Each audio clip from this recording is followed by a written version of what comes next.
Hey guys, how the hell are ya?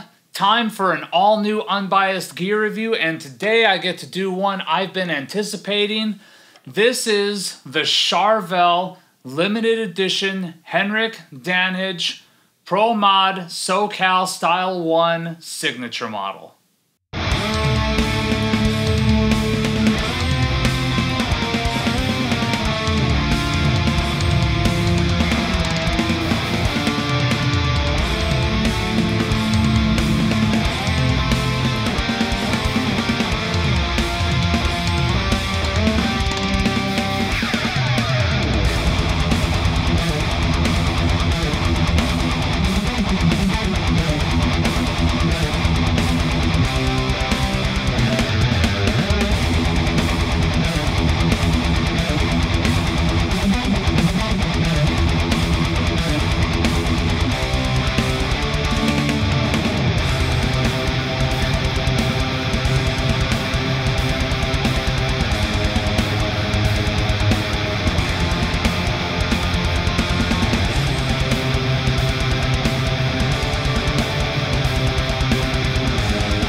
So first, let's go over the specs of this instrument. We have a swamp ash body with a bolted-on maple neck, maple fingerboard with 22 jumbo frets, a reverse headstock with Charvel branded tuners on the back. We have a Floyd Rose tremolo system. We have two different brands of pickups on here. We have a Seymour Duncan JB in the bridge and a Dimarzio Area 67 in the neck. We also have a master volume, which is labeled with a tone knob. And the way that you switch pickups on this is with this spring-loaded pot that you can just slap and switch between the two pickups. So, a tiny bit of backstory before we get into this. As a lot of you guys know, this is a model that I have been begging and pleading with the internet, with Charvel, for this to become a reality. A lot of you guys that follow me on Instagram and Facebook know that for a while, every single month, I was posting something at the beginning of the month, that monthly plea to please make this a real signature model. I didn't give a shit if it was limited edition. I just wanted this particular guitar because it is literally everything that I wanted in a dream hot rodded Strat as far as the features go. Not only that, but Henrik is a very, very cool motherfucker. I love the band, but I mean, having hung out with him a few times, I think he's a stand-up dude. And if anything, I was really, really hoping that he would actually one day get his own signature model. Without further ado, let's just get right on into it and let's take a look at this thing to see if it stacks up to the player it is named after. First of all, taking a look at the build quality, there seems to be a bunch of finish issues. I hear a lot of you guys saying in the fucking comments section. Yes, this does come with a pre-Reliced finish on it, which, you know, love it or hate it, whatever. I think it looks fucking rad. This is my first real experience with actually owning a Reliced instrument. I have to say, I actually really, really enjoy it. I think that there's some serious mojo to this thing. I think it's definitely something where, you know, you just feel like you want to just fucking shred on this thing just by appearances alone. Now, as far as the overall feel of that finish goes, you know, a lot of people are going to ask, well, does it affect playability? Does it bother you when you're playing it, like, and it's resting underneath your wrist or underneath your arm or on the back of the neck? And at first, it did throw me for a little bit, especially on the back of the neck, because having this sort of relic finish, it feels super broken in already. And truthfully, I couldn't really comprehend that at first when I first picked this thing up. I was like, what the fuck? Why does this thing feel so weird? And then after playing it for like the first half hour, I was like, oh, I see why this feels the way it does. It really does feel like a broken-in instrument. This is a different feel altogether. This has that sort of like when you've got like super oily hands and it just kind of seeps into the wood kind of finish. Does it sound like it's a little bit gross? That is the first impression that I got. Having played it for a bit though, I can't stop fucking playing it. I think it feels really, really cool, and it feels like a well-loved instrument to me. Taking a look at the things that I always take a look at, the routing is really, really nice. The fretboard itself is super nice and leveled off. The fretboard edge is super rolled off on this thing. The frets themselves are nicely snipped off, nicely rolled off too. They kind of follow the same line as the rolled off fretboard edge, so it's super comfortable to play on this thing. The locking nut is nice and flush with the sides of the fretboard, which, by the way, this is a compound radius board that goes between a 12 and a 16-inch radius on the neck, so it feels very, very comfortable. It feels very familiar no matter if you're playing the chunky rhythms or the shreddy leads. The fretboard itself does have a sort of grimy, broken-in look to it as well, just like the rest of the instrument. And I assure you, it's purely aesthetic. When you actually play on it, it feels so goddamn good to play on. I would almost venture a guess. I know I'm not seeing anything on any product descriptions, on any website, much less Charvel's own, saying that these are stainless frets or nickel frets, so I'm assuming that they're nickel. But if they are nickel frets, they're some of the most highly polished nickel frets I've ever had the pleasure of playing on.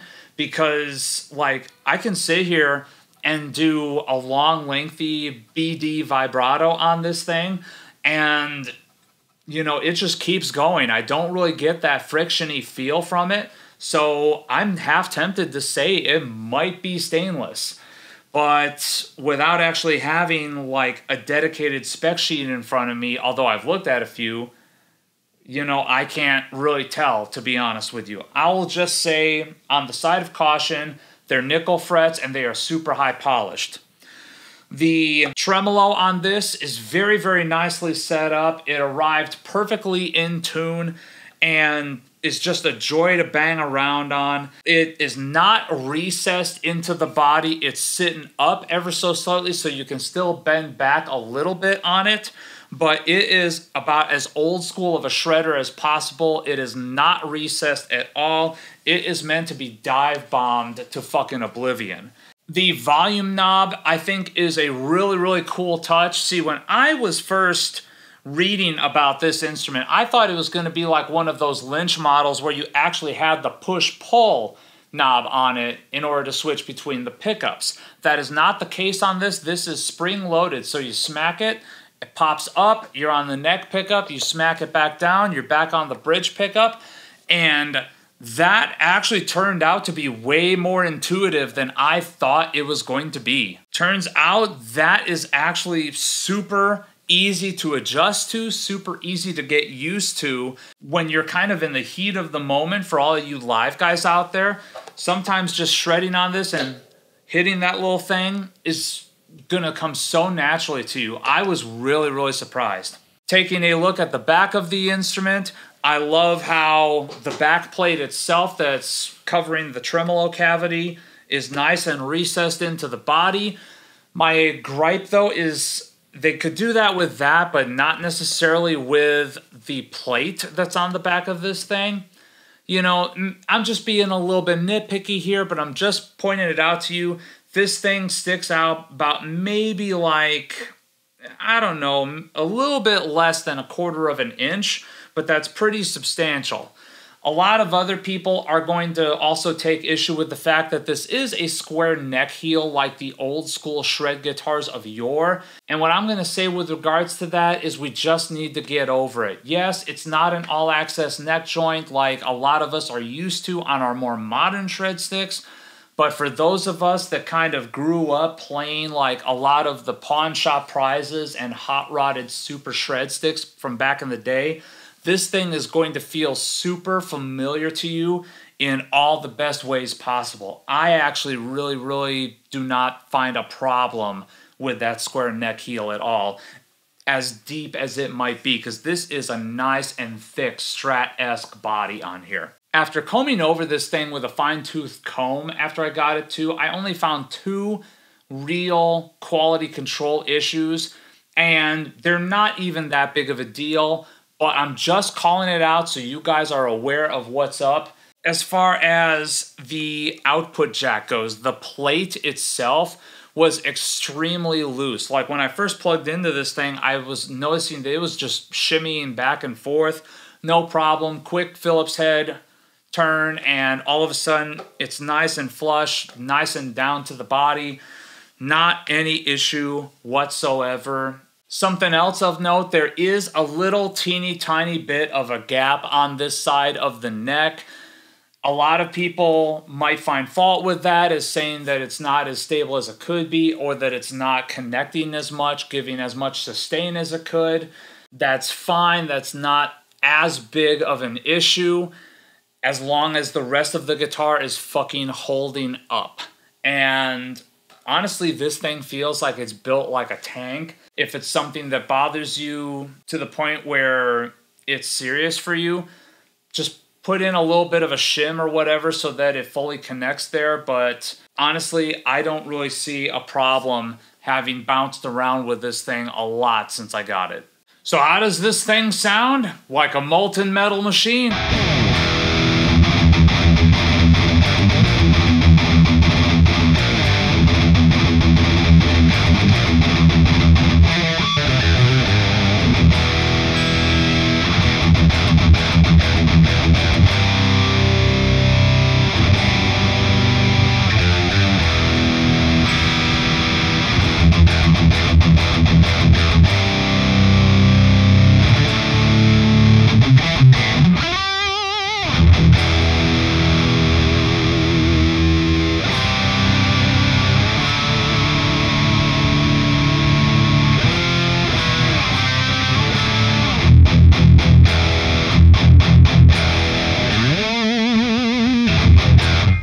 So, I mean, this Duncan JB is doing exactly what a Duncan JB is supposed to do. There's a reason why this has always been kind of the archetypal shred stick bridge pickup. It's a good pickup with a nice, even harmonic response to it, a really good beefy tone. That said, though, under my fingers, it does tend to sound a little bit mushy, and I would prefer something a little bit more articulate. Maybe something a little bit more Alnico, to be honest with you. Like maybe a Duncan Custom 5, the Alnico 2 Pros, which I seem to love. Something along those lines. I mean, it's not bad at all. It's just that it's taking to different amps a little bit differently. The best result I've had is running it into the Dover, which is what I've got it running into right now. The 2 Notes Torpedo Wall of Sound is running 2 cabinets right now. It's running the official Engel XXL cabinet as well as a blended in Fortin cabinet just to give it a little bit extra spice.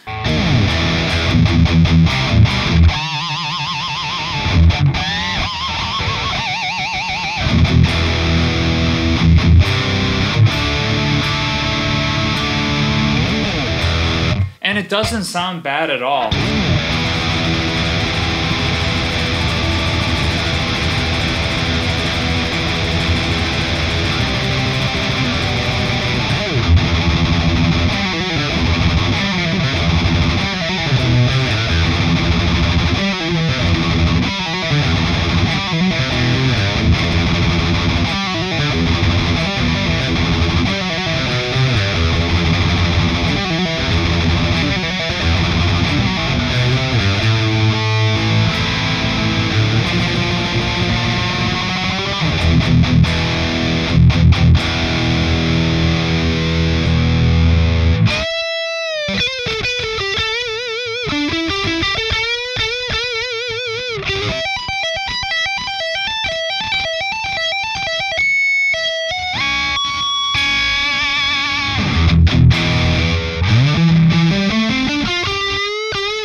That Area 67 in the neck position is kind of a very nice, very pleasant surprise. It sounds raw, and I love it.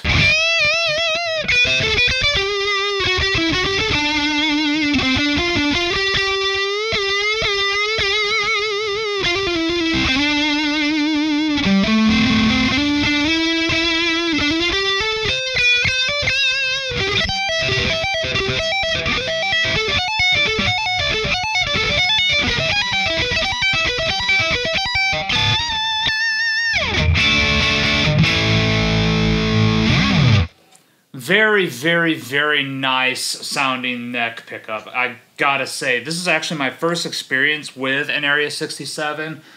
It sounds super articulate. It cuts like a fucking knife. It sounds so good. It's kind of funny. I actually looked it up on Dimarzio's website, and it says that this thing has hardly any bass presence, but there's definitely a fair amount in there.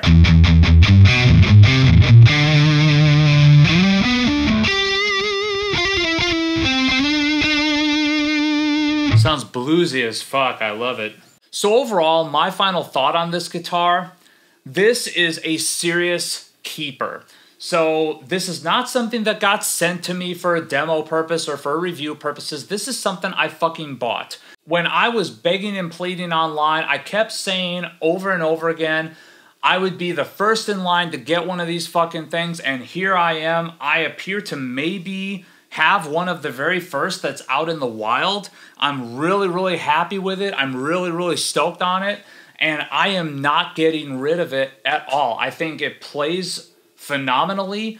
I love how well it's built. I love how stable it is, like just banging around on the whammy bar, doesn't throw it out of tune. I love the little, you know, points here or there, like as far as the relicing of the finish goes. I love the little personal touches, like the spring-loaded knob. Like I said before, it's super easy to get used to.